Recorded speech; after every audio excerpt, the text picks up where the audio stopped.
চারপাশে শুধু বিষ, বিদ্বেষ বিষ ছড়াবার প্রক্রিয়া চলছেই।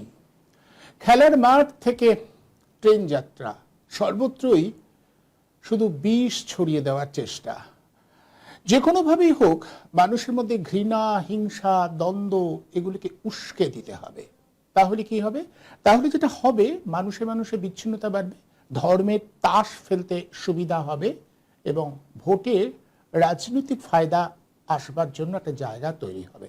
এই হচ্ছে অঙ্ক, এই হচ্ছে পরিকল্পনা। তাই সেই লক্ষ্যেই সর্বত্র শুধু বিষ ছড়ানো হচ্ছে। খেলার মাঠে যদি আমরা কোনো সাফল্য পাই, সেটাকে কেন্দ্র করেও বিষ ছড়াবার চেষ্টা। প্রতিবেশী দুটো দেশ আছে, দুটো রাষ্ট্র আছে, বাংলাদেশ আর পাকিস্তান। এখন তো পাকিস্তানের পাশাপাশি বাংলাদেশকেও টার্গেট করা হচ্ছে। বাংলাদেশও ভয়ঙ্কর শত্রু একটা দেশ। ফলে বাংলাদেশকে বাংলাদেশ কিংবা পাকিস্তানকে কটাক্ষ করে ওদের আব্বু কিছু করতে পারলো না, এই বলে গতকাল থেকে আমরা একের পর এক ফেসবুক পোস্ট দেখেছি। খেলার মাঠে ভারত চ্যাম্পিয়ন্স ট্রফি জিতেছে, অত্যন্ত গর্বের ব্যাপার, আনন্দ সবারই হবে, কিন্তু তার মধ্যে বিদ্বেষ ছড়িয়ে দেবার চেষ্টা। আর ট্রেনে কি হলো? আমরা দেখলাম একজন মানুষ, সেই পৌর মানুষটিকে বেধড়ক গালে একের পর এক চড় মারছে তার সন্তান তুল্য বা তার সন্তানের বয়সী একটি মেয়ে। অভিযোগ কি? অভিযোগ নাকি ট্রেনের পাশে বসে যেতে যেতে ওই ভদ্রলোক ওই মেয়েটির ভিডিও করেছে, শরীরের বিশেষ অংশ দেখাবার চেষ্টা করেছে। আমি ধরে নিই যদি ওই লোকটি এরকম কিছু করে থাকে তাহলে অবশ্যই সেটা অন্যায়। কিন্তু প্রশ্ন হচ্ছে, এই অন্যায়ের সূত্র ধরে ধর্ম এসে পড়ল কি করে? হ্যাঁ, এসে পড়ল। ওই যে বলছিলাম, বিষ আর বিষটা ছড়িয়ে যেতে হবে সর্বত্র। বিষ ছড়িয়ে গেলে বিভাজনের অঙ্কটা ঠিকঠাক থাকে, বিভাজনের অঙ্ক দিয়ে নির্বাচনী বৈতরণী পার হতে সুবিধা হবে। তাই সবাই যে কোনোভাবে এই বিষকে ছড়িয়ে দেওয়ার চেষ্টা করছে। আর আমরা ক্রমশই খুব হতাশ লাগে যে সংখ্যালঘু হয়ে পড়ছি আমরা। আমার এই অনুষ্ঠানটা আমি যতদিন ধরে করছি, বারবার করে যে কোনো রাজনৈতিক শাসক দল তাদের অনাচার অবিচারের বিরুদ্ধে যেমন বলবার চেষ্টা করেছি, তেমনি একই সাথে এই সাম্প্রদায়িকতার বিরুদ্ধেও অবস্থানটা রাখবার চেষ্টা করেছি। বারবার বলেছি, আসলে ঘৃণা, বিদ্বেষ এগুলোকে প্রশ্রয় দিলে মানুষ থাকে না, কিন্তু কোনো প্রভাব পড়ছে না। চারপাশে এই বিষ ছড়িয়ে দিয়ে মানুষে ব্যবধান বাড়াবার প্রক্রিয়াটা সফল হচ্ছে বলে এই যে ভিডিও ভাইরাল হয়েছে, যে ভিডিওটায় দেখা যাচ্ছে একজন পৌরকে তার সন্তান বয়সী একটি মেয়ে সপাটে চড় মারছে, মেরেই চলেছে, সেটা দারুণ ভাইরাল হয়, সবাই মন্তব্য করেন, প্রতিবাদী এই মেয়ে। আমাদের প্রশ্ন যে এইরকম একটা পরিমণ্ডল যেভাবে তৈরি করা হচ্ছে, তাতে মানবিকতা, মনুষ্যত্ব, সাধারণ বোধগুলো সব হারিয়ে যায়। এই বোধগুলো গুলিয়ে গেলে ভালো হয় সেই সব রাজনৈতিক নেতা নেত্রীদের, যারা চান মানুষের বোধ বুদ্ধি নয়, মানুষ দলীয় দাসত্ব করবে। আর মনে করে দেখুন, এই দলীয় দাসত্বের বিষয়টাকে সামনে রেখে আমি বারবার অনুষ্ঠান করেছি। নাগরিকদের নাগরিক সত্তা জেগে উঠুক, বারবার তার পক্ষে বলবার চেষ্টা করেছি, কিন্তু জাগছে না। কয়েকটি ইউটিউব চ্যানেল গত কয়েকদিন ধরে এটাকে কেন্দ্র করে একেবারে সাম্প্রদায়িক প্রচার শুরু করে দিয়েছে। তাদের একটা নির্দিষ্ট লক্ষ্য আছে এবং তাদের অঙ্ক আছে, তারা এইভাবে প্রচার করবে। কেউ যুক্তির কথাটা বলছে না, বলছে এই লোকটি যদি অন্যায় করে থাকে তাহলে অবশ্যই তার রুচি নিয়ে প্রশ্ন উঠবে, কিন্তু সেখানে ধর্মের বিষয়টা আসছে কোথা থেকে? এমনটা কি যে এই দাড়িওয়ালা ভদ্রলোক না হয়ে যদি ধর্ম পরিচয় তিনি অন্য কোনো ধর্মের হতেন, তিনি এমনটা করতে পারতেন না বা করেন না? অন্য ধর্মের মানুষেরা এরকম বিকৃত রুচির হয় না, এমনটা তো নয়। আমরা জেনেছি এই লোকটি বলেছেন যে তার সবচেয়ে সমস্যা হচ্ছে তার দাড়ি ছিল, এভাবেই দাড়ি দিয়ে মানুষকে চিহ্নিত করা হচ্ছে। ঘৃণার বিদ্বেষটাকে ছড়িয়ে দেওয়ার চেষ্টা করা হচ্ছে। সর্বত্র বোধ বুদ্ধি লোপ পেয়ে যাচ্ছে। এটা আপনি কিছু বলতে পারবেন না। আপনি যদি বলতে যান, পাল্টা অত্যন্ত নোংরা ভাষায় আপনাকে গালাগালি দেওয়া হবে, কারণ মানুষের মস্তিষ্ককে সেভাবে তৈরি করা হচ্ছে।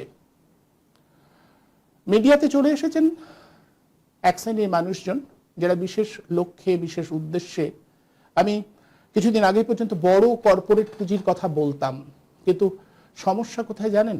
এই যে ছোট ছোট পুঁজির যে ছোট ছোট ইউটিউবগুলো রয়েছে, রাজনৈতিক নেতারা, বিভিন্ন নেতারা তাদের স্বার্থ সিদ্ধি করবার জন্য এই সমস্ত ইউটিউবারদের সঙ্গে একটা সংযোগ স্থাপন করেছে, তাদের পয়সা যোগান দেওয়া হচ্ছে, তারা এই বিষ বিদ্বেষগুলো প্রচার করে যাচ্ছেন বিভিন্নভাবে। এই বিষগুলো যাতে ছড়িয়ে পড়ে, তারা সেই প্রচারটা করছেন।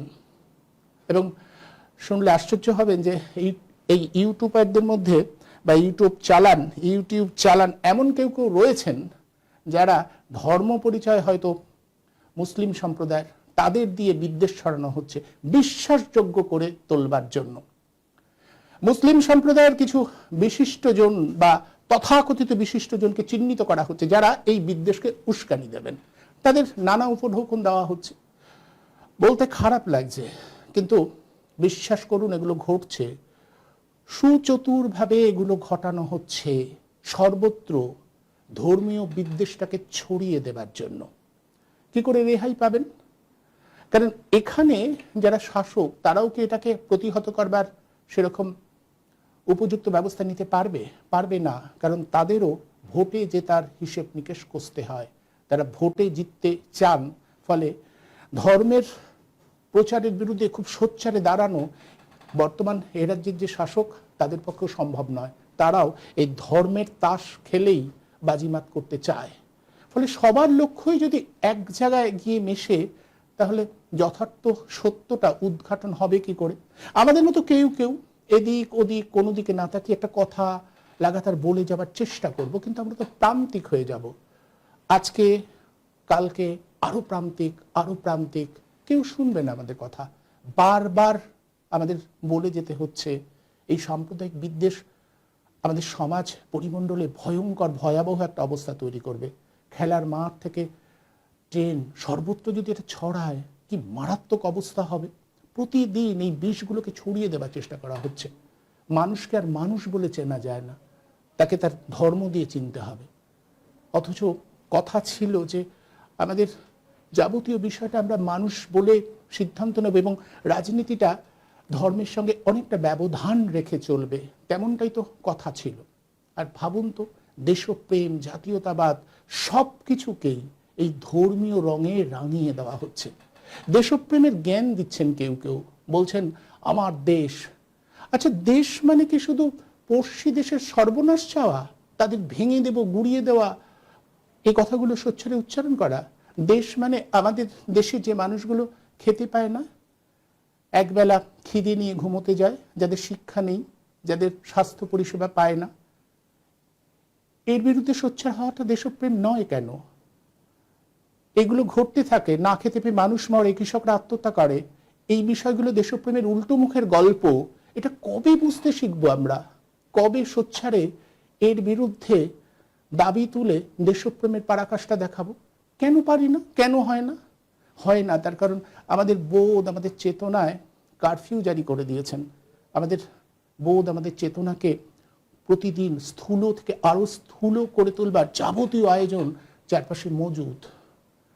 বড় বড় মিডিয়া থেকে ওই যে এখন বললাম ছোট ছোট ইউটিউব পর্যন্ত সর্বত্র মানুষের মগজের দখল নাও, মানুষের মগজের মধ্যে ঘৃণা, বিদ্বেষ, বিষ এগুলো ছড়িয়ে দাও, যাতে মানুষ কোনটা সমস্যা, কোনটা প্রকৃত সমস্যার, কোনটা সমস্যা নয় এটা বুঝতে না পারে।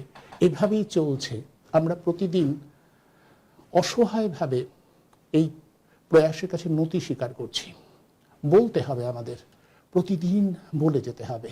কেউ কেউ মনে করতে পারে কজনই বা শুনবে, কিন্তু যতজন কম শুনুক, বলতে যেতে হবে।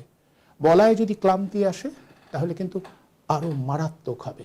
এই প্রয়াসটা চালিয়েই যাচ্ছি, আমি চালিয়ে যাব, বারবার করে বলবো। যারা এইভাবে ঘৃণা ছড়ান, বিদ্বেষ ছড়ান, তাদের বিরুদ্ধে আমাদের সোচ্চার হতেই হবে। নির্দিষ্ট লক্ষ্যে যারা সাংবাদিকতার মতো পেশাটাকে কলুষিত করছেন, কলঙ্কিত করছেন, তাদের বিরুদ্ধে সোচ্চার হতেই হবে।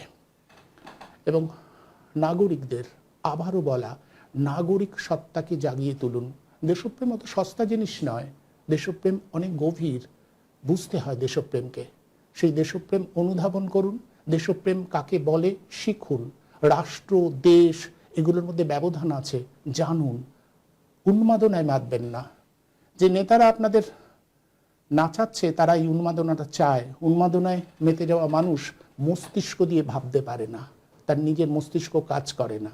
এটাই আমাদের দেশের নেতারা চান, মানুষকে মাতিয়ে দিতে চান, যাতে আসল সমস্যা নিয়ে মানুষ প্রশ্ন না তোলে। আমাদের কিন্তু তার উল্টো মুখে দাঁড়াতেই হবে, কারণ ধর্মীয় বিদ্বেষের বিষ যে বিপর্যয় ডেকে আনবে, সেই বিপর্যয়টা কিন্তু শেষ পর্যন্ত সাধারণ নাগরিকের উপরেই এসে পড়বে। ভয়ঙ্কর বিপর্যয়, ভয়াবহ বিপর্যয়, সেটা বোধহয় বুঝবার সময় এসেছে। এই বিষয়টি নিয়ে আজ আলোচনা করব। আলোচনার জন্য আজ আমি যাদের আমন্ত্রণ জানিয়েছি, আসুন পরিচয় করিয়ে দিই তাদের সঙ্গে।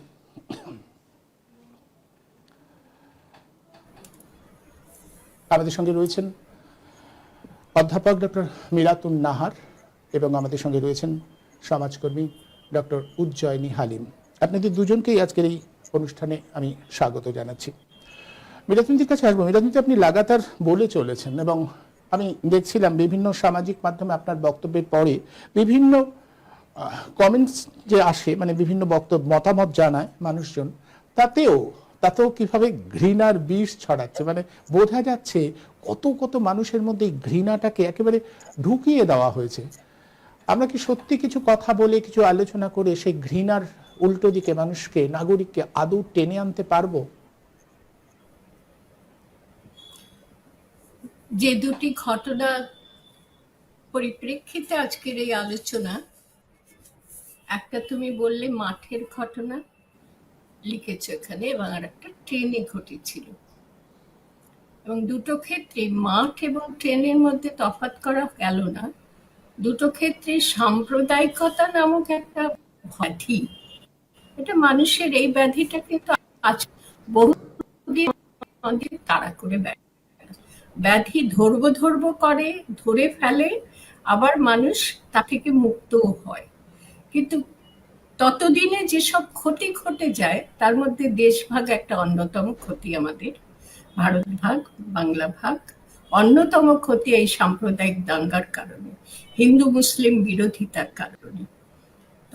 আমি ব্যক্তিগতভাবে এই ব্যাপারটার সঙ্গে ওতপ্রোতভাবে জড়িত এই জন্যেই, কারণ সাম্প্রদায়িক দাঙ্গাকে শিশু বয়স থেকে ভয় করে আসছি। সাম্প্রদায়িক দাঙ্গা, বাবা সরকারি কর্মচারী ছিলেন, দেশ ভাগ হলো, হিন্দু মুসলমানরা একসঙ্গে থাকতে পারবে না, 46 সালে দাঙ্গা হলো, ভয়াবহ দাঙ্গা কলকাতায়। সেই অপশন দেওয়া হয়েছিল সরকার থেকে যে যারা মুসলমান তারা যদি পূর্ব পাকিস্তানে যেতে চান তাহলে অপশন দেওয়া হবে, যেতে পারেন স্বচ্ছন্দে, তারা মুসলমান ধর্মাবলম্বী। আমার বাবা অপশন পেয়েছিলেন সেন্ট্রাল গভর্নমেন্টের, কিন্তু যাননি। আমার মায়ের জন্যই, মা চাননি বলে যায়নি। তো সেই যে শুরু, তার জন্য কিন্তু কি করতে হয়েছিল না, একটা কিন্তু ত্যাগ আমাদের করতে হয়েছিল। কলকাতায় থাকতেন মা বাবা, দাঙ্গা যেহেতু কলকাতায় ঘটেছে, সেহেতু মা সিদ্ধান্ত নিলেন তিনি আর কলকাতায় থাকবেন না। তিনিই বলছি, তারা নয়। বাবা তো গেলেন না, পাকিস্তানে গেলেন না, কিন্তু মা বললেন যে কলকাতায় আর থাকবো না, গ্রামে কিছু ব্যবস্থা করো, এবং সে ব্যবস্থা হলো, বিস্তারিত যাচ্ছি না। ফলে তখনও আমার জন্ম তার পরে 49 সালে, তো জন্মটা হয়েছে গ্রামে। কলকাতার মানুষ গ্রামে বিচ্ছিন্ন হয়ে গেল, একদিক থেকে পরিবারটা বিচ্ছিন্ন হলো, কারণ বাবাকে চাকরির জন্য থাকতে হলো, আসা যাওয়া করতে হতো।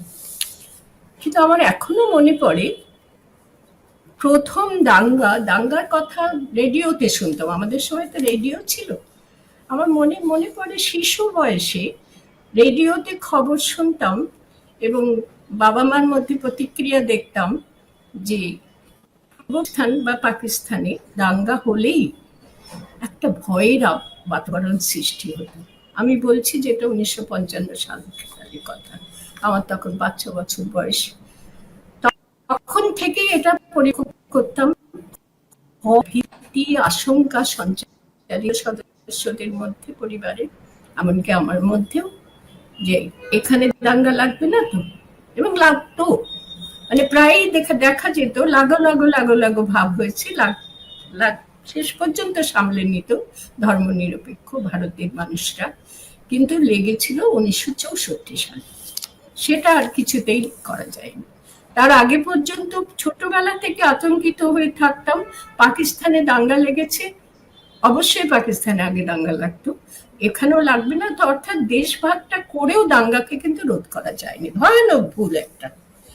দেশভাগ করে হিন্দু মুসলমান, একটা মুসলমানদের দেশ আর একটা ধর্মনিরপেক্ষ দেশ, এইভাবে একটা দেশকে ভাগ করে সাম্প্রদায়িক দাঙ্গা বিদ্বেষ, এত বড় একটা অপরাধ দমন করা যাবে, এটা ভুল ভাবনা। আজকে আমি 75 বয়সে কি করি, একদম ভুল ভাবনা। এই 75 বছরের মানুষটি আমি শিশু বয়স থেকে আজ পর্যন্ত, এখনো ঠিক এই মুহূর্ত পর্যন্ত আবার দাঙ্গা বাঁধতে পারে এই শঙ্কায় ভুগছি। ব্যক্তিগত শঙ্কা নয়, এখন তখন ছিল শিশু বয়স, আমাদের দেশ ছেড়ে যেতে হবে না তো, মা বাবা, এই শঙ্কা। আর এখন হচ্ছে গ্রামে থাকতাম বলে অনেকটা নিঃশঙ্ক ছিল। গ্রামে সাধারণত আমাদের দেশে দাঙ্গা হয়নি আগে, এখন কিন্তু সেটাও ছড়িয়ে যাচ্ছে। তো ব্যক্তিগত কথা বলতে হচ্ছে এই জন্য, কারণ আমি তো দেশ বিচ্ছিন্ন ব্যক্তি নই, দেশের সঙ্গে সম্পৃক্ত হয়ে রয়েছি বরাবর, হয়তো ওইসব কারণেও হতে পারে। ফলে আজকে যে শঙ্কাটা দেখা দিচ্ছে, এবং সেই শঙ্কাটা একেবারে পরিকল্পিত সংখ্যা, আগেও ছিল, এটা কোনো অস্বীকার করার উপায় নেই যে রাজনৈতিক কল্পনা ষড়যন্ত্র ছিল দেশভাগের পশ্চাতে, ছিল, অবশ্যই ছিল। সেটাও তার সঙ্গে ক্ষমতা ছিল, নেতৃত্বের ক্ষমতা, একটা রাষ্ট্রের নেতৃত্ব আর একটা রাষ্ট্রের নেতৃত্ব, সেটাই জয়ী হয়েছিল। আজকে কি দাঁড়াচ্ছে, ঠিক সেটারই উত্তরাধিকার আমরা বহন করছি। এত বছর, আমার 75 বছর বয়স, দেশের বয়স 77 বছর, 47 সালে দেশভাগ, আমার 49 সালে জন্ম। এত বছর ধরে আমরা সভ্য, শিক্ষিত হয়েছি, নানান দিক থেকে আমাদের প্রগতি ঘটেছে। আজকে আমরা মানুষকে আর পরোয়া করি না, প্রযুক্তি দিয়ে, যন্ত্র দিয়ে জীবনযাপন করছি, এত সুসভ্য হয়েছি। অথচ এই আদিম প্রবৃত্তির মতন একটা প্রবৃত্তি, আমার তো মনে হচ্ছে যে আদিম প্রবৃত্তি আমাদের আছে মানুষের, সেই আদিম প্রবৃত্তির মতন প্রবৃত্তি সাম্প্রদায়িকতা, সেই প্রবৃত্তিটাকে ব্যবহার করছে মন্দ রাজনীতি করে যারা, অসুস্থ রাজনীতি করে যারা, ব্যাধিগ্রস্ত রাজনীতি করে যারা, এই রাজনীতিকে তারা হাতিয়ার বানিয়ে ক্ষমতা লাভে লক্ষ্য সিদ্ধ করতে চায়, ক্ষমতার গতিতে বসতে চায়। তো সেটা তখনও ঘটেছিল, আজও ঘটছে। এরা যেন মনে না করে তাহলে আমাদের দোষ কোথায়, আমরাও তো একই কাজ করে চলেছি, তা নয়। আমরা উন্নত হতে পারলাম না, আমরা দেশ ভাগ করে এই ব্যাধি থেকে মুক্ত হতে পারলাম না। এই যে ক্ষমতা লাভের যে লোভ, সেই লোভটাকে আজকে ব্যবহার করব মানুষকে মানুষ রূপে না দেখে তার ধর্মবিশ্বাসের ভিত্তিতে দেখে। এটা একটা ছোট ভূমিকা করা দরকার বলে বললাম। যেটা কথা সেটা হচ্ছে খেলার মধ্যেও সাম্প্রদায়িক কথা আনা হচ্ছে, এটা খুব ছোট করে বলবো। অর্থাৎ মাঠেও খেলার মাঠ কথা আনা হচ্ছে, এবং ট্রেনের মধ্যে যাত্রীদের মধ্যে ট্রেন যাত্রীদের একটাই পরিচয়, তারা ট্রেন যাত্রী, তারা যাত্রী, তাদের মধ্যেও সাম্প্রদায়িকতা ঢুকে গেছে, এবং সেটা পরিকল্পিতভাবে করা হচ্ছে। এই দুটো কথা, দুটো ক্ষেত্রে আজকে আমাদের এই প্রশ্নের মুখোমুখি করিয়ে দিচ্ছে যে তাহলে আমরা কতদূর এগোলাম, না আদৌ কি এগোলাম, নাকি একেবারে পিছিয়ে পড়া। শুধু নয়, তখনকার পিছিয়ে পড়া আর এখনকার পিছিয়ে পড়ার মধ্যে অনেক তফাৎ, সেটা অনেকটা স্বতঃস্ফূর্ত ছিল হয়তো। আর আজকের তফাৎ হচ্ছে একেবারে পরিকল্পিতভাবে এটাকে ব্যবহার করা হচ্ছে, হিন্দু মুসলমান বিভিন্নতা, বিভেদ এবং বিদ্বেষটাকে তৈরি করা হচ্ছে। ছোট্ট প্রশ্ন শেষ করব। একটা হচ্ছে খেলা, খেলা দোষমুক্ত, খেলার মতন দূষণ মুক্ত, হিংসা মুক্ত আনন্দ লাভের প্রক্রিয়া আর নেই। একেবারে নির্দোষ নিষ্কলুষ আনন্দ লাভের প্রক্রিয়া। তুমি বলবে না আরো তো অনেক আছে দিদি, ঠিক, কিন্তু এখানে একটা জোরালো প্রতিদ্বন্দ্বিতা থাকে প্রতিটা খেলায়। সেই প্রতিদ্বন্দ্বী হিংসায় পরিণত হয় না, এটাই হচ্ছে খেলার বিশিষ্টতা। খেলায় একটা নির্মল আনন্দ পাওয়া যায়। সেই খেলার মধ্যেও আমরা আজকে আমাদের ভারত জিতেছে, যার গৌরবের কথা খুবই, সেটার মধ্যেও আমরা এই সাম্প্রদায়িকতা ঢুকিয়ে দিচ্ছি। ছিল একটা অন্য দুটো দেশ, তাদের মুসলিম দেশ বলে এখন বাংলাদেশ মুসলিম দেশ পরিগণিত হচ্ছে। দুঃখ আমার, এত দুঃখ হয়। পাকিস্তান ভেঙে বাংলাদেশের উদ্ভব ঘটালো সেই দেশের মানুষরা এবং আমাদের দেশের, সেটাকেও আমরা নষ্ট করে দিলাম। এই উদ্ভবটা কিন্তু আমাদের গৌরবের বিষয় ছিল। পাকিস্তান মুসলিম রাষ্ট্র হয়ে গেল, পূর্ব পাকিস্তান হয়ে গেল বাংলাদেশ বাঙালি রাষ্ট্র, সেটাকেও আমরা আজকে নষ্ট করতে বসেছি। এই খেলায় বিদ্বেষ এনে, সাম্প্রদায়িক বিদ্বেষ এনে খেলার জায়গাটাকে কলুষিত করছি। এবং বাংলাদেশের যে মহিমা আমরা অনুভব করছিলাম, যে বাংলাদেশ হলো ধর্মমুক্ত একটা দেশ, হলো পাশে প্রতিবেশী দেশ, এটা আমার 1 নম্বর কথা। 2 নম্বর কথা হলো আজকে যে ট্রেনে যেটা ঘটেছে, বাইরের পোশাকটা নেহাতি একটা বাহ্যিক পোশাক নয়। নেহাতি আজকে যদি আমি বোরখা পরে মাথায় কাপড় দিয়ে অমুক করে তমুক করে, কি যেন বলে আবার, এটা কি সব যেন বলে, একটা কি শব্দটা মাথায় আসছে না, পরে এখন হিজাব কিছুটা তো উত্তেজিত হয়েই রয়েছি, অতএব তার প্রকাশ করছি। হিজাব কথাটা মাথায় আসছিল। আজকে যদি আমি হিজাব, মিরাতুন নাহার হিজাব পরে এখানে তোমার এই অনুষ্ঠানে দেখা দিতাম, আরে ইনি হিজাব পরেছেন, কি হলো, এনার মাথার দোষ হয়ে গেল? এতদিন ধরে ইনি যেমন করে কথা বলে আসছেন যুক্তিবাদী মানুষ, আজকে একবার ধরে হয়ে গেল। এটা কিন্তু বলবে। আমার প্রশ্ন, এই হিজাব যদি পরার আমার শখ হয়, সেটাকে কেন ধর্মের সঙ্গে যুক্ত করা হবে? একেবারে খোলামখুল্লা এই প্রশ্নটা করতে চাইছি। আমার শখ হয়েছে, আমি হিজাব পরব, ধর্মীয় বিশ্বাস নিয়ে নয়। সেটা কিন্তু মুক্তি পাবে না। সেটা কিন্তু এই যারা আবিরতা আনে, তারা বলবে ইনি ধার্মিক হয়ে গেছেন, ইনি এখন ইসলামের পক্ষে কথা বলবেন, একদিন খুব বড় বড় কথা বলেছেন, এনার আর মানে একেবারে সঙ্গে সঙ্গে এই পরিচয়টাকে নিয়ে আসা হবে। আমার প্রশ্ন, রবীন্দ্রনাথের তো বিরাট বড় দাড়ি ছিল, তাহলে এই ভদ্রলোক যাকে মুসলমান বলা হচ্ছে, চাচা বলা হচ্ছে, চাচাটা খুব আত্মীয়, তার একটা সম্পর্ক, চাচা বলা হচ্ছে, অত্যন্ত বিদ্বেষ ছড়ানোর মতো করে চাচা শব্দটা ব্যবহার করা, এই শব্দটাও কলঙ্কিত হয়ে গেছে, একটা বিশেষ সম্প্রদায়কে যুক্ত করা হয়। তাহলে রবীন্দ্রনাথের লম্বা দাড়ি আর এর লম্বা দাড়ির মধ্যে আমি তো তফাৎ খুঁজে পাই না। ভদ্রলোক তো কার্যত বস্তুত হিন্দু ধর্মাবলম্বী হতেই পারতেন, কিন্তু ধরে নেওয়া হলো যে উনি মুসলমান, এবং তার জন্যই মানে দাড়ি রাখাটা অপরাধ। প্রথমত দাড়ি রাখলে চিহ্নিত হতে হবে মুসলমান বলে। আর ভদ্রলোক বলেওছেন, অতি সরল মনের মানুষ, আমার মনে হয় খুব শান্তিপ্রিয় মানুষ, চোখ দুটো দেখলে বোঝা যায়। থাপ্পড় খাচ্ছেন, কিন্তু পুরুষ মানুষ, তার কি শক্তি ছিল না? প্রয়োগ করেননি, কারণ শান্তিপ্রিয় মানুষ। আমার মনে হয় প্রকৃত ধার্মিক মানুষ, দাড়িটা রেখেছেন ওই জন্যে। কিন্তু তবুও তিনি প্রশ্নটা তুলেছেন, এই দাড়িটাই যত গোলমাল, এই দাড়িটা আমার না থাকলে এরকম হতো না। খুব ভাবে খুব শান্ত স্বরে কথাটা বললেন।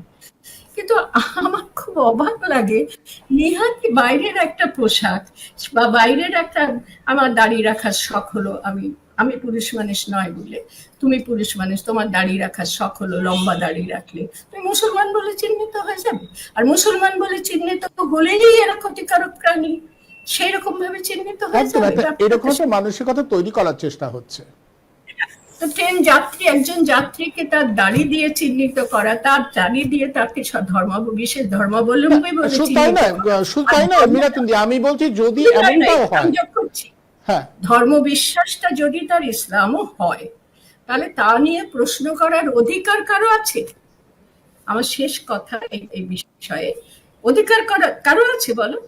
ওই যে দাঁড়িয়ে আছে ওর মুসলমান ইসলাম ধর্ম বিশ্বাসী, তো তাতে তোমার কোনো অধিকার নেই তার ধর্ম বিশ্বাস নিয়ে টানাটানি করে গোটা ধর্ম সম্প্রদায়ের মানুষকে অভিযুক্ত করা, এবং কি তাকে একেবারে মিথ্যা, আবিষ্কার বলছি তোমাকে, ওই মানুষটি ওই কাজ করতে পারে না, মিথ্যা অভিযোগ এনে একেবারে শুধু পরিকল্পিতভাবে একটা সাম্প্রদায়িক পরিস্থিতি তৈরি করা হচ্ছে। অনেক পুরুষ আছে, সারা হিন্দুও হতে পারে, খ্রিস্টানও হতে পারে, মুসলমানও হতে পারে, জৈনও হতে পারে, পারভার্সন মেয়েদের মধ্যেও থাকে, পুরুষদের বেশি থাকে, পারভার্সন, বিকৃতি মনোভাব, সেটা থাকতেই পারে। একটা ছোট্ট কথা বলে শেষ করি। কিছুদিন আগে তন্ময় ভট্টাচার্য সম্পর্কে একটা প্রশ্ন উঠেছিল, ওরকম এক ধরনের বিকৃতি প্রশ্ন উঠেছিল। তখন তো কেউ বলেনি ভট্টাচার্যের এমন, ব্রাহ্মণের এমন বিকৃতি, কেউ তুলেছিল প্রশ্ন। তাহলে মুসলমান বা ইসলাম ধর্মাবলম্বী, আমি যেহেতু মিরাতুন নাহার আমার নাম, সেহেতু প্রশ্ন উঠবে যে ওনার বোধহয় খুব দরদ, খুব লেগেছে মনে হয়। একটুও নয়, আমি মানুষ হিসেবে দেখতে শিখুক মানুষকে, এই আবেদন হাত জোর করে সবার কাছে রাখছি। যার ধর্মবিশ্বাস যদি না থাকে সেটাও তার, আমি আর এর কথা বলবো। আমি আসবো উজ্জয়িনীর কাছে আসবো। উজ্জয়িনী, গোটা বিষয়টা যেভাবে তৈরি করা হচ্ছে, একটু একটু করে উস্কানি দেওয়া, এই যে আমাদের সামাজিক পরিমণ্ডলে এটা তো একটা রীতি যে একজন বয়স্ক মানুষ তাকে এইভাবে সপাটে মেরেই যাওয়া, এবং তারপরে কি হলো, একেবারে বিরোধী দলনেতা তিনি টুইট করছেন, রাজ্যের বিজেপি দলের সভাপতি তিনি বলছেন যে ওর বিরুদ্ধে, ওই মেয়েটির বিরুদ্ধে যদি কোনো ব্যবস্থা নেওয়া হয় তাহলে কিন্তু গোটা বাংলা জুড়ে আগুন জ্বলবে, আমরা একটা বিশেষ ইয়েকে তেল্লাই দেওয়া কখনোই বন্ধ। এগুলোর মানে কি, এগুলোর অর্থ কি? মানে কোথাও মনে হয় না যে একটা পরিকল্পনা করি, যেটা মীরাতুন্দি বলছিলেন, একটা পরিকল্পনা করি গোটা বিষয়টা এগোনো হচ্ছে? দেখুন, এই আপনার সংবাদ মাধ্যমে যে ঘটনাটি দেখলাম আমি, সেটার দুটো দিক আছে। একটা তো হচ্ছে যে একটা ঘটনা ঘটেছে, এবং ঘটনা ঘটেছে কি ঘটেনি সেটা তদন্ত সাপেক্ষ। আমি ধরুন তর্কের খাতিরে ধরে নিলাম যে এরকম একটা ঘটনা ঘটেইছে, সেটা হলে দেশের আইন ভঙ্গ, মেয়েদের সুরক্ষার জায়গাটা, সহযাত্রীদের সুরক্ষার জায়গাটার মধ্যে একটা প্রশ্ন চিহ্ন। এবং এই বিষয়টা নতুন নয়, আমরা ছোটবেলা থেকেই ট্রামে বাসে করে স্কুল কলেজে গেছি, এবং পুরুষ সহযাত্রীদের কাছ থেকে অনেক সময় নানান রকম এই যে বিকৃত রুচির ব্যবহার, সেগুলো নারী সহযাত্রীরা যারা থাকেন অনেক সময় এটার সম্মুখীন হয়েছে। কিন্তু সেখানে আহ স্বাভাবিকভাবেই ধর্মটা কখনো সামনে আসেনি। এবং সেই ধর্মের দিক থেকে যদি আমার ব্যক্তিগত অভিজ্ঞতা থেকে চুলচেরা ভাবে ভাবতে চাই, বা সাধারণ আমরা যদি গাণিতিক দিক থেকেও ভাবি, যেহেতু সংখ্যায় এখানে সংখ্যা গুরু যারা, স্বাভাবিকভাবেই তাদের সংখ্যাটা বেশি হবে যারা এই ধরনের বিভিন্ন রকম আহ কুরুচিকর এবং বিকৃত রুচির মানুষজন ঘুরে বেড়াচ্ছেন ট্রামে, ট্রেনে, বাসে ইত্যাদি। সে ট্রামে, ট্রেনে, বাসেই হোক, বা একজন ধর্ষকই হোক, একজন চোরই হোক, একজন ডাকাতই হোক, তার প্রথম পরিচয়, আমি যদি তাকে অপরাধী বলে ধরেই নি, অপরাধী কিনা সেটা অন্য তদন্ত সাপেক্ষ, কিন্তু তাকে যদি আমি অপরাধী বলেও ধরে নিই, তার প্রথম পরিচয় সে অপরাধী। এবং তার জন্য দেশের আইন রয়েছে, আইন একটা ব্যবস্থা নেবে, বিচার হবে, বিচারেরও একটা প্রক্রিয়া রয়েছে, অপরাধীরও নিজের পক্ষ সমর্থন করার জন্য উকিল দেওয়ার ইত্যাদি ইত্যাদি, যা যা সামগ্রিকভাবে আইন সেটা বর্ণনা করেছে। যারা আজকে এটাকে নিয়ে রাজনীতি করতে নেমেছেন, এবং যারা এটাকে ধর্মীয় রঙে রাঙিয়ে নানান কথা বলছেন, তাদের কাছে তাহলে দুটো জিনিস আমাদের কাছে স্পষ্ট হয়। এক হচ্ছে দেশের আইনের প্রতি তাদের কোনো বিশ্বাস নেই, তারা দেশের আইন ব্যবস্থার প্রতি কোনো আস্থা নেই, প্রশাসন বা দেশের সরকার কোনো কিছুর প্রতি তাদের কোনো বিশ্বাস নেই। দ্বিতীয় কথা হচ্ছে তারা সমস্ত কিছুকেই ভীষণ রকম ভাবে ধর্মের একটা দৃষ্টিকোণ থেকে দেখেন, সেইটা ইচ্ছাকৃত, কারণ সেটা বিশেষভাবে একটা বড় সংখ্যক জনগোষ্ঠীকে আহ নেগেটিভ ভাবে প্রভাবিত করার জন্য। কারণ এখানে আমরা জানি এটা, এবং এই মানে ধর্মীয় সংখ্যালঘু যারা আমাদের দেশে, তাদের জীবনযাপনের ক্ষেত্রে এই সমস্যাগুলো খুব নতুন না, কিন্তু এখন হয়তো আরো তীব্র হয়েছে। আজ থেকে বেশ কিছু বছর আগে আমাদের সবার মনে আছে, এই ধর্মীয় পরিচয়ের ভিত্তিতেই তো একটি কিশোরকে ট্রেন থেকে ছুড়ে ফেলে দেওয়া হয়েছিল। একদম। সেই যাকে ট্রেন থেকে ছুঁড়ে ফেলে দেওয়া হয়েছিল, সেই যারা ছুঁড়ে ফেলে দিয়েছিল সেই অপরাধীদের কোনো বিচার হয়েছে বলে এখনো পর্যন্ত আমার জানা নেই। আপনি জানা থাকলে হয়তো বলতে পারবেন। এবং একটা সময়, বেশ বড় সময় ধরে সারা দেশব্যাপী পিটিএ হত্যা, মব লিঞ্চিং এর যে ঘটনাটা ঘটছিল, তাতে প্রত্যক্ষভাবে একদম অভিমুখটা ছিল ধর্মীয় সংখ্যালঘুরা।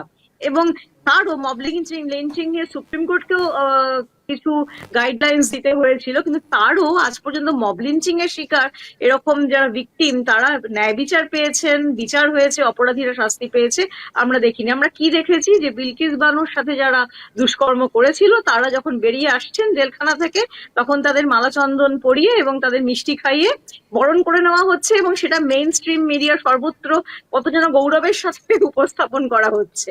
তো দেশের সামগ্রিক চিত্র, মানে আজকে হঠাৎ করে যে ট্রেনে মারামারি হচ্ছে, মারামারি তো বোঝা যায়, মারামারি লোকাল ট্রেনে হয়, কিন্তু সেখানে ধর্ম টেনে এনে এই যে একটি সংখ্যালঘু সম্প্রদায়ের বিরুদ্ধে একটা যে ন্যারেটিভ তৈরি করা হয়েছে, একটা যে স্টিরিওটাইপ তৈরি করা হয়েছে, এবং সেটা তৈরি করা হয়েছে ছোট থেকে, আমরা সেটা চারিপাশে আমরা দেখছি, শুনছি, শিখছি। সংখ্যাগুরু ছেলে মেয়েদের যে দুর্ভাগ্য যে তাদের এইরকম পরিবেশের মধ্যে দিয়ে বড় হতে হয়েছে, যেটা মিরাতুনদীপ বললেন যে কবে থেকে দেশভাগ একটা অত্যন্ত দুর্ভাগ্যজনক বিষয় সামগ্রিকভাবে আমাদের দক্ষিণ এশিয়ার জন্য। এবং কিন্তু সেটা তো অনেক কাল আগে হয়ে গেছে, 47 সালের ঘটনা।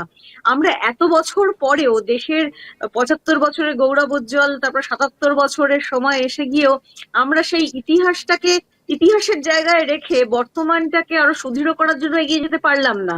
আমরা প্রত্যেকটা ক্ষেত্রে ওই ইতিহাসটাকে টেনে এনে আমরা ভাবছি যে আমরা একটা কিছু করবো, আসলে আমরা কেউই কিছু ভাবছি না। এই যে একটা ক্ষত, দেশভাগের একটা ক্ষত, বেশ কিছু মানুষ, বেশ কিছু পরিবার এটার জন্য ক্ষতিগ্রস্ত হয়েছিলেন, নিশ্চয়ই তাদের কাছে একটা ভয়ঙ্কর স্মৃতি। এবং যারা প্রত্যক্ষভাবে ক্ষতিগ্রস্ত হননি, যেটা বা তাদের মানসিক ভাবে যাদের উপর দিয়ে অনেক চাপ গেছে, সেইগুলো তাদের মধ্যে থাকবে, কিন্তু সেইটার দ্বারা আমরা বর্তমানকে বিচার করব, এই বিষয়টা আমার মনে হয় যদি আমরা সামগ্রিকভাবে সত্যি শিক্ষিত হতাম, পুঁথিগত শিক্ষার কথা বলছি না, একদম। সত্যি নাগরিক শিক্ষায় শিক্ষিত হতাম, যদি সত্যি সচেতন হতাম, মানবাধিকারের শিক্ষায় শিক্ষিত হতাম, তাহলে এভাবে দেখতে পারতাম না। মানুষকে আগে মানুষ হিসেবে দেখতাম। আমারই যে যে সহনাগরিকের বিরুদ্ধে গালমন্দ করা হচ্ছে, যে সহনাগরিককে পিটিয়ে হত্যা করা হচ্ছে, যাকে ট্রেন থেকে ছুড়ে ফেলে দেওয়া হচ্ছে, সবাই আমার সহনাগরিক, আমরা একই দেশের নাগরিক। আমাদের ধর্ম পরিচয় আলাদা হতে পারে, আমাদের খাদ্যাভ্যাস আলাদা হতে পারে, আমাদের ভাষা আলাদা হতে পারে, আমাদের দেশটাই বৈচিত্র্যের মধ্যে ঐক্যের দেশ বলে আমরা ছোটবেলা থেকে জেনেছি। কিন্তু সেইখানে যদি আমরা বৈচিত্র্যগুলোকে বিভেদের কারণ করে তুলি, ঐক্যের কারণ না করে, তাহলে দেশের মূল ভিত্তিটাতে আমরা আঘাত করছি, সংবিধানের বিপক্ষে তো যাচ্ছি। সংবিধান প্রত্যেকটি মানুষকে আমাদের দেশে একদম। অধিকার দিয়েছে যে আমাদের নিজেদের ধর্ম মত পালন করার জন্য, নিজেদের খাদ্যাভ্যাস বজায় রাখার জন্য, নিজেদের মতন করে পোশাক পরিচ্ছদ পরার জন্য, এবং খাদ্য, বস্ত্র, বাসস্থান, শিক্ষার যে মৌলিক মানবাধিকার, সেগুলো যাতে সরকার দেয়, সে বা নিশ্চিত করে, সেদিকটার দিকেও সংবিধান আমাদের বলেছে, সংবিধান আমাদের সেই অধিকার দিয়েছে, সেই গ্যারান্টিটা দিয়েছে। কিন্তু আমরা সেখানে সংবিধানও মানি না, আমরা সেখানে মানবাধিকারও মানি না, মানবতাও মানছি না। আমরা এইরকম হিংস্র কেন হয়ে উঠছি? আমার মনে হয় সেখানে একটা বড় কারণ হচ্ছে আমাদের অনেক না পাওয়া, আমাদের অনেক বঞ্চনা। কোথাও বঞ্চনার জায়গাগুলোর আমাদেরকে হিংসার দিকে ঠেলে দিচ্ছে।